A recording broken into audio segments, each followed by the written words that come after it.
ओम शांति। आज 20 अप्रैल 2026 के बाबा के अनमोल मधुर महावाक्य सुनेंगे। आज की मुरली में बाबा ने प्रश्न किया है, भक्ति अच्छी या ज्ञान अच्छा? बाबा कहते दोनों ही अच्छी, क्योंकि बिना भक्ति किए ज्ञान की प्राप्ति नहीं हो सकती है। भक्ति के बीच में भी ज्ञान की प्राप्ति नहीं हो सकती है। ज्ञान की प्राप्ति कल्प के अंत में होती है, जब भगवान आते हैं, ज्ञान सागर आकर के ज्ञान दे करके भक्ति का फल देते हैं, सदगति।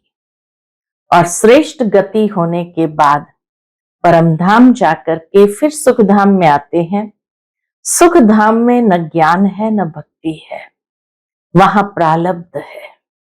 तो इसीलिए बाबा कहते हैं, जैसे भक्ति में भी मीराबाई थी तो उनकी प्रीत भगवान से जुड़ी थी, ज्ञान मार्ग में भी तुम्हें सबसे अपनी प्रीत हटा करके बुद्धि का योग और अपनी प्रीत एक भगवान के साथ जोड़नी है।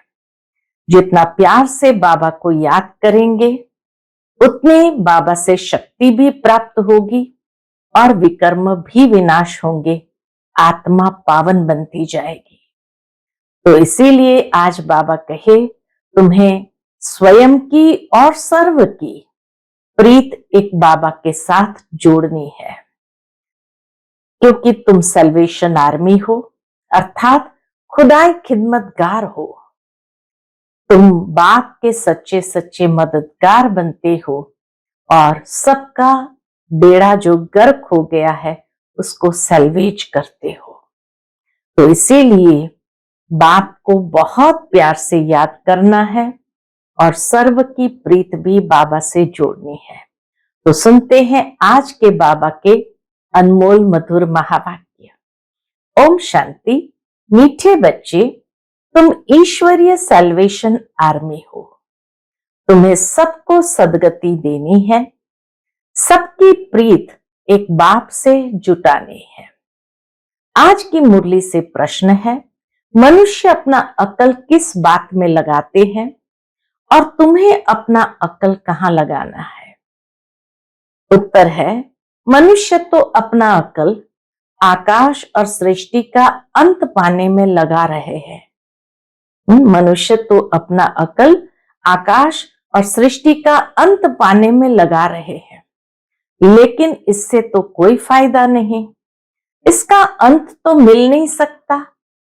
तुम बच्चे अपना अकल लगाते हो पूज्य बनने में, तुम्हें दुनिया नहीं पूजेगी, तुम बच्चे तो पूज्य देवता बनते हो।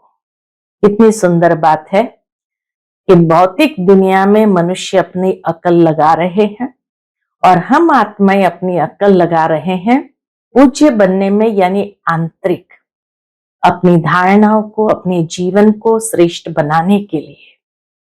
इतना अंतर है। अभी दुनिया भले नहीं पूजेगी, लेकिन हम ऐसे पूज्य देवता बनते हैं। आज की मुरली से पहले गीत बजा है, तुम्हें पाके हमने जहां पा लिया, जमीन तो क्या आसमान पा लिया। ओम शांति। बच्चे समझ गए हैं, यह है ज्ञान मार्ग, वह है भक्ति मार्ग। अब प्रश्न उठता है कि भक्ति मार्ग अच्छा व ज्ञान मार्ग अच्छा? दो चीज हुई ना। कहा जाता है ज्ञान से सदगति होती है। जरूर कहेंगे भक्ति और ज्ञान दोनों अलग अलग है। मनुष्य समझते हैं कि भक्ति करने से ज्ञान मिलेगा, तब सदगति होगी। भक्ति के बीच में ज्ञान आ नहीं सकता। भक्ति सबके लिए है, ज्ञान भी सबके लिए है। इस समय है भी कलयुग का अंत, तो जरूर सबकी दुर्गति होगी। इसलिए पुकारते भी है और गाते भी है कि और संग तोड़ अब तुम संग जोड़े, और संग तोड़ अब तुम संग जोड़े। अब वह कौन है, किसके साथ जोड़ेंगे, ये तो समझते नहीं है। अक्सर करके बुद्धि श्री कृष्ण तरफ जाती है। हम सच्ची प्रीत तुम संग जोड़े, तो जब श्री कृष्ण से ही प्रीत जोड़ते हैं तो फिर गुरु गोसाई और किसकी दरकार ही नहीं है। कृष्ण के संग ही जोड़नी है तो और किसी की तो बीच में दरकार ही नहीं है। श्री कृष्ण को ही याद करना है। श्री कृष्ण का चित्र तो सबके पास है। श्री कृष्ण जयंती भी मनाते हैं, फिर और कोई के पास जाने की दरकार ही नहीं। जैसे उदाहरण के तौर पर बाबा कहे, जैसे मीरा ने एक संग जोड़ी, काम काज करते श्री कृष्ण को ही याद करती रही।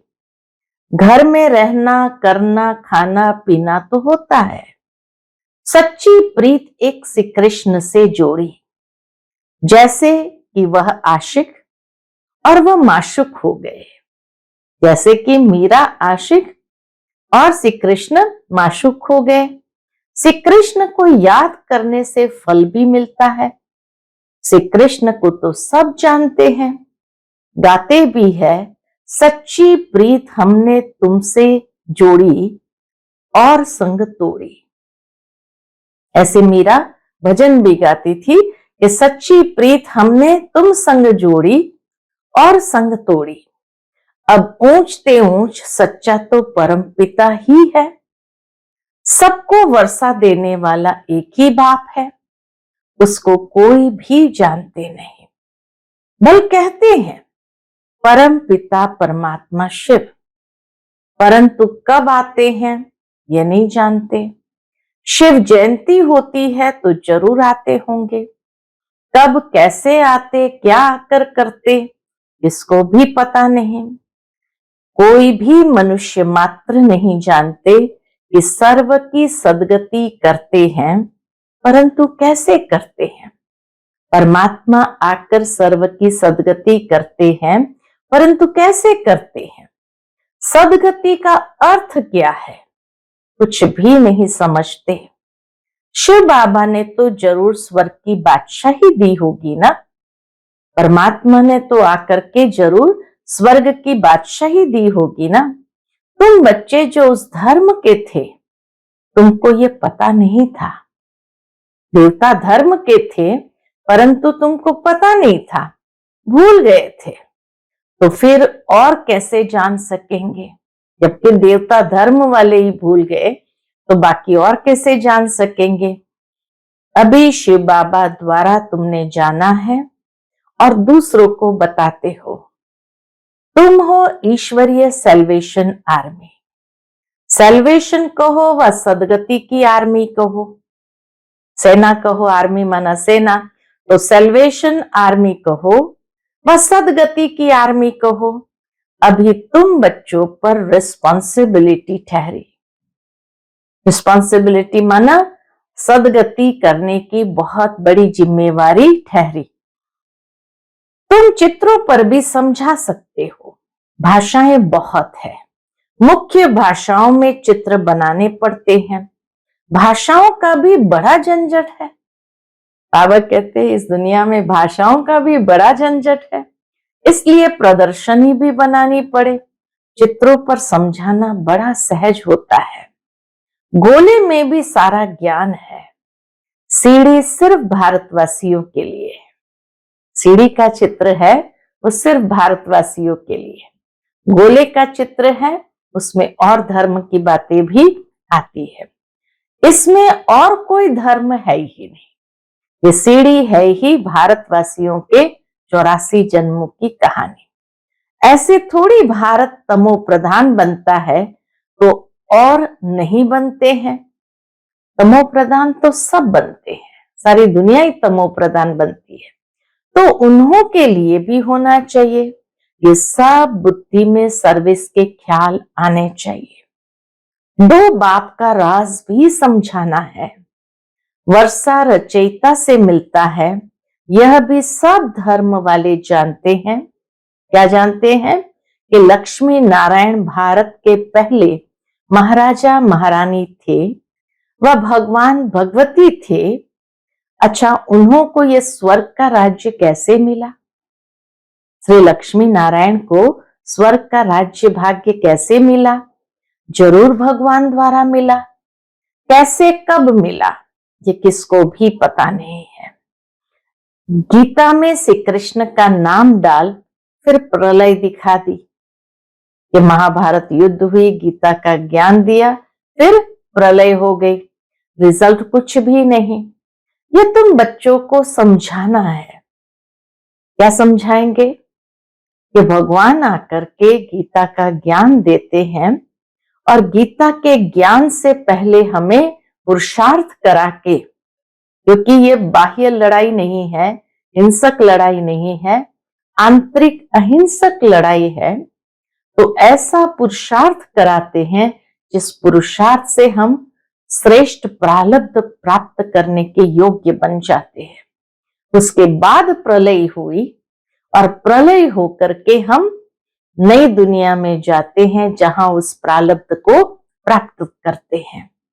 तो इसीलिए बाबा कहे वहां तो दुनिया में दिखाते प्रलय हो गई, रिजल्ट कुछ भी नहीं।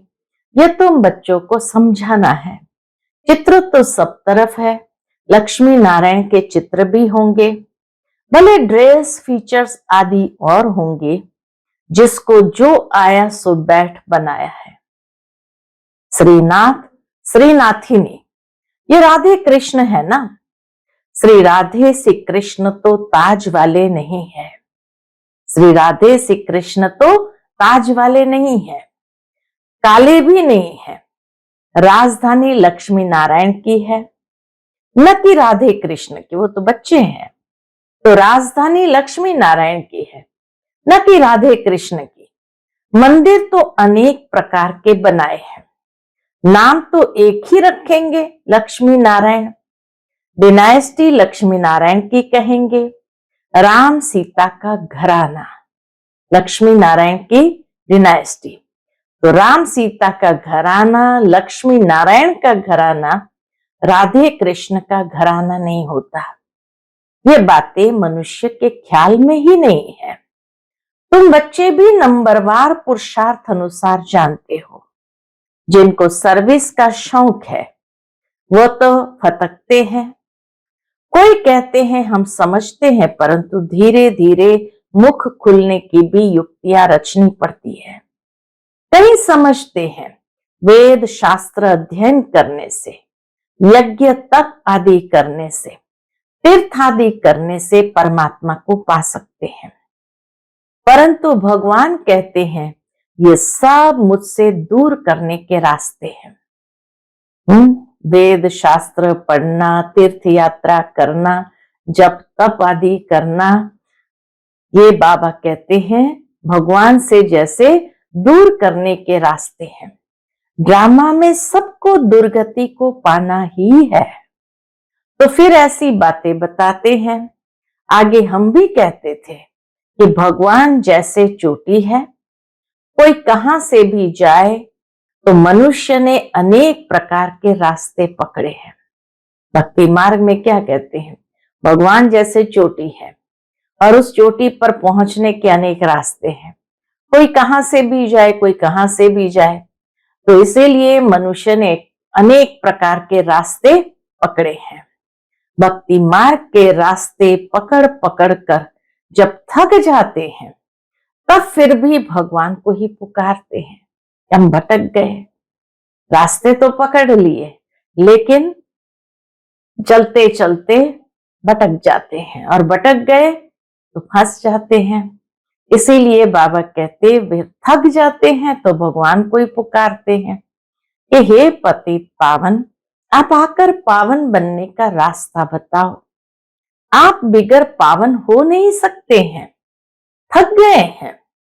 भक्ति दिन प्रतिदिन पूरा थकाएगी। अभी तो मेले आदि पर कितने लाखों जाकर इकट्ठे होते हैं, कितनी गंदगी होती है। कुंभ मेले पर भी देखो, अभी तो करोड़ों में जाने लगे हैं, तो कितनी गंदगी होती है। अब तो है अंत, दुनिया को बदलना है। वास्तव में दुनिया एक ही है, दो भाग बनाए हैं, स्वर्ग और नर्क।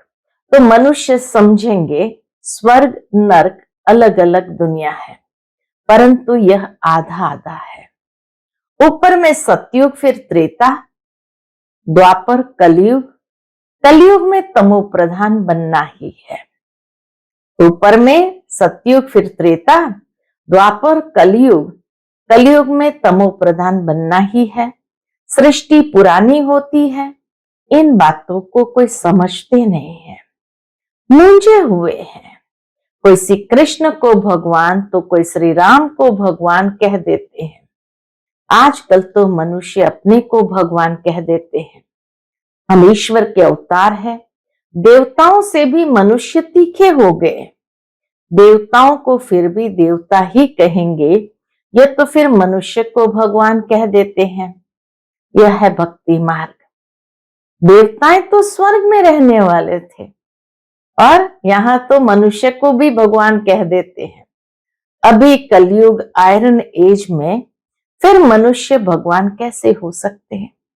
बाप कहते मैं आता ही हूं संगम युग पर, जबकि मुझे आकर दुनिया को ट्रांसफर करना है। कलयुग से सतयुग हो, बाकी सब शांति धाम में चले जाएंगे। वह है निराकारी दुनिया, यह है साकारी दुनिया। निराकारी झाड़ भी समझाने लिए बड़ा बनाना पड़े। ब्रह्म महतत्व भी इतना बड़ा है जितना बड़ा आकाश तत्व है। इतना बड़ा आकाश तत्व है, ब्रह्म महतत्व भी बहुत बड़ा है। दोनों का अंत नहीं पा सकते हैं। बल कोशिश करते हैं, मनुष्य कोशिश करते हैं, एरोप्लेन आदि में जाएंगे, परंतु अंत नहीं पा सकेंगे। एरोप्लेन क्या, रॉकेट में जाएंगे, शटल में जाएंगे, लेकिन अंत नहीं पा सकेंगे। समुद्र ही समुद्र है। समुद्र में भी जाएंगे, सबमरीन बनाएंगे, नीचे तक जाएंगे, लेकिन अंत नहीं पा सकते। आकाश ही आकाश, समुद्र ही समुद्र, वहां तो कुछ भी है नहीं। बल कोशिश बहुत करते हैं, तो पर आकाश ही आकाश क्या है? कुछ भी नहीं है वहां। बल कोशिश बहुत करते हैं, परंतु इन सब बातों से फायदा क्या? अच्छा चलो, गए भी, ढूंढा, बहुत ढूंढा, नहीं मिला, फायदा क्या हुआ? समझते हैं हम, अपना अकल निकालते हैं। यह है मनुष्य का अकल। साइंस का घमंड भी मनुष्य में है। बल कितना भी कोई अंत पाए, परंतु उनको सारी दुनिया पूजेगी तो नहीं। चलो अंत पा भी लिया, हाँ यहाँ इतना तक है, आकाश ही आकाश, समुद्र ही समुद्र, पानी ही पानी, लेकिन दुनिया पूजेगी तो नहीं। देवताओं की तो पूजा होती है। तुम बच्चों को बाप कितना ऊंच बनाते हैं, सबको ले जाते हैं शांति धाम। भल ये सब जानते हैं हम मूल वतन से आते हैं, परंतु जिस प्रकार तुम समझते हो वैसे दुनिया नहीं जानती। वह क्या है, कैसे आत्माएं वहां रहती है, फिर नंबरवार आती है, ये कोई नहीं जानते। ब्रह्म महतत्व में निराकारी झाड़ है, ये नहीं समझते हैं। सतयुग में थोड़े रहते हैं, बाकी सब आत्माएं मूल वतन में रहती है। जैसे ये साकारी वतन है, वैसे ही मूल वतन है। वतन कभी खाली नहीं होता, न यह न वह, न यह स्थूल वतन न परम धाम। दोनों वतन कभी खाली नहीं होता। जब अंत होता है तो ट्रांसफर हो जाते हैं। कुछ तो इस वतन में रहते हैं, ट्रांसफर भले हो जाते हैं मूल वतन में, लेकिन फिर भी कुछ तो इस वतन में रहते हैं। सारा वतन खाली हो जाए फिर तो प्रलय हो जाए। प्रलय होती नहीं। अविनाशी खंड है ना भारत, अविनाशी खंड है ना। ये सब बातें बुद्धि में रखनी है। सारा दिन यही ख्यालात चलते रहे, हम किसका कल्याण करें, कैसे करें, कल्याण कैसे करें, ये ख्यालात चलते रहे। तुम संग प्रीत जुटी तो उनका परिचय देवे ना। जिसके साथ हमने प्रीत जोड़ी है तो उनका परिचय भी तो देवे ना। वह बाप है, उससे वर्षा मिलता है। कैसे मिलता है सो हम बता सकते हैं। बताने वालों में भी नंबरवार है। कोई तो बहुत अच्छी रीति भाषण करते हैं, कोई नहीं कर सकते हैं, तो सीखना पड़े। हर एक बच्चे को अपना कल्याण करना है। जबकि रास्ता मिला है तो एक दो का कल्याण करना है। दिल होती है औरों को भी बाप से वर्षा दिलाए, रूहानी खिदमत करे। सब एक दो की सेवा करते हैं। बाप आकर रूहानी सेवा सिखाते हैं और कोई भी रूहानी सेवा नहीं जानते। रूहानी बाप ही रूहों की सेवा करते हैं। जिस्मानी सेवा तो जन्म जन्मांतर बहुत की, अब अंतिम जन्म में रूहानी सेवा करनी है जो बाप ने सिखाई है। कल्याण इसमें है और कोई में फायदा नहीं। गृहस्थ व्यवहार में भी रहना है, तोड़ निभाना है, उनको भी यही समझाकर कल्याण करना है। गृहस्थ व्यवहार में रह करके सबके साथ तोड़ निभाकर उनको भी ज्ञान की बातें समझाकर कल्याण करना है। प्रीत होगी तो कुछ सुनेंगे, कहीं तो डरते हैं कि पता नहीं हमको भी सन्यास न करना पड़े। आजकल तो सन्यासी बहुत है ना, कफनी पहन, 2 अक्षर सुनाया, खाना तो मिल ही जाता है। कहां न कहां से कोई दुकान पर जाएगा, 2 पूरी दे देंगे, फिर दूसरे पास जाएंगे, पेट पूजा हो जाती है। भीख मांगने वाले भी अनेक प्रकार के होते हैं। इस बाप से तो एक ही प्रकार का वर्षा मिलता है। बेहद की बादशाही मिलती है, सदा निरोगी बनते हैं, शाहूकार मुश्किल उठते हैं। गरीबों का भी कल्याण करना चाहिए। बाबा प्रदर्शनियां बहुत बनवा रहे हैं क्योंकि गावड़े बहुत है ना। मिनिस्टर आदि समझेंगे कि ये नॉलेज अच्छी है तो सब सुनने लग पड़ेंगे। हाँ, आगे चलकर तुम्हारा नाम बाला होगा। फिर बहुत आएंगे। कट निकालने में टाइम लगता है। रात दिन कोई लग जाए तो शायद निकल पड़े। आत्मा प्योर हो जाएगी तो फिर ये शरीर भी छोड़ेगी। ये सब समझने की बातें हैं। प्रदर्शनी में भी समझाना है। मुख्य है सारी भारत की बात। भारत का राइज हो जाता है तो सब का राइज हो जाता है। भारत का उत्थान हुआ, राइज माना उत्थान हुआ, तो सबका उत्थान हो जाता है। प्रोजेक्टर से भी प्रदर्शनी में जास्ती सर्विस हो सकती है। धीरे धीरे वृद्धि को पाते जाएंगे। दिन प्रतिदिन तुम्हारा नाम बाला होता जाएगा। यह भी लिखना चाहिए कि 5000 वर्ष पहले भी ऐसे हुआ था। यह तो बड़ी वंडरफुल बातें हैं। बाबा इशारा देते हैं, बच्चे बहुत बातें भूल जाते हैं। कुछ भी होता है तो कहेंगे आज से 5000 वर्ष पहले भी ऐसे हुआ था। है बहुत क्लियर बात, परंतु जब किसकी बुद्धि में यह बैठे, अखबार में डाल सकते हैं तो कुछ समझे तो सही। ज्ञान मार्ग में बड़ी फर्स्ट क्लास अवस्था चाहिए। ऐसी ऐसी बातों को याद कर हर्षित भी रहना होता है। बाबा कहे जितना ज्ञान का सिमरण करते जाएंगे तो अंदर में हर्षित रहेंगे, अवस्था बहुत खुश रहेगी। प्रैक्टिस पड़ जाए तो फिर अवस्था बहुत खुश मिजाज हो जाती है। अच्छा, मीठे मीठे सिकिलदे बच्चों प्रति माता पिता बाप दादा का याद प्यार और गुड मॉर्निंग।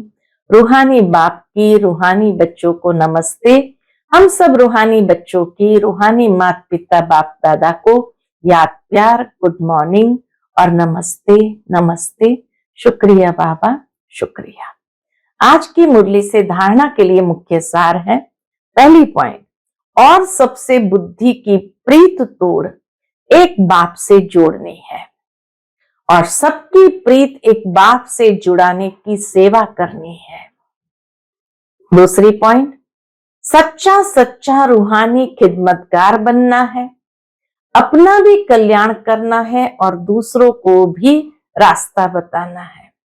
अवस्था बहुत खुश मिजाज बनानी है, खुशी वाली बनानी है। आज का बाप दादा का मधुर वरदान हम बच्चों के प्रति है, अपने श्रेष्ठ व्यवहार द्वारा सर्व आत्माओं को सुख देने वाली महान आत्मा भव। अपने श्रेष्ठ व्यवहार द्वारा सर्व आत्माओं को सुख देने वाली महान आत्मा भव। जो महान आत्माएं होती है उनके हर व्यवहार से सर्व आत्माओं को सुख का दान मिलता है। वह सुख देते और सुख लेते हैं। तो चेक करो कि महान आत्मा के हिसाब से सारे दिन में सबको सुख दिया, पुण्य का काम किया।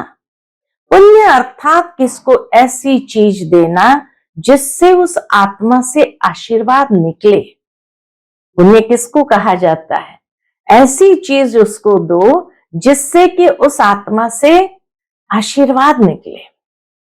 माना कोई ज्ञान की बात ऐसी सुनाई जो उनको अंदर में शांति मिल गई, तो उनके अंदर से आशीर्वाद मिलती है, उसको कहते हैं पुण्य का कार्य।